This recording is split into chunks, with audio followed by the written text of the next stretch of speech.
ফলাফল প্রথমে কেন্দ্রে ফলাফল গণনার পরে সেখানে প্রকাশ করা হবে। সিসি ক্যামেরাটা আমরা একটা চোখ হিসেবে রাখলাম, ওইখানে রেকর্ড থাকবে। পরবর্তীতে যদি কোনো ধরনের অভিযোগ পাওয়া যায় আমরা যাতে এটি রিট্রিভ করে মেমোরি থেকে নিতে পারি কারা এটার সাথে জড়িত। এছাড়া পুলিশের বডি ক্যাম থাকবে, আপনারা জানেন তো, এই বডি ক্যামও 24 ঘন্টা রেকর্ড থাকবে। বডি ক্যাম আবার জেলা থেকে মনিটর করা যাবে সরাসরি।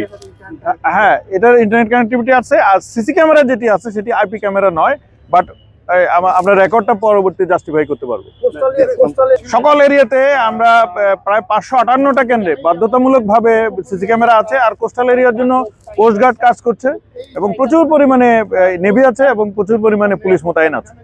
ফলাফল প্রথমে কেন্দ্রে ফলাফল গণনার পরে সেখানে প্রকাশ করা হবে। তারপর সেখান থেকে অ্যাসিস্ট্যান্ট রিটার্নিং অফিসারের অফিসে নিয়ে আসা হবে। অ্যাসিস্ট্যান্ট রিটার্নিং অফিসারকে অনলাইন লাইভ রেজাল্ট দিবে time to time. Returning officer সরাসরি তার মুখেই জেলা প্রশাসনের কার্যালয় কনফারেন্স রুম থেকে রেজাল্ট ঘোষণা করবে আপনাদের সবার সম্মুখে।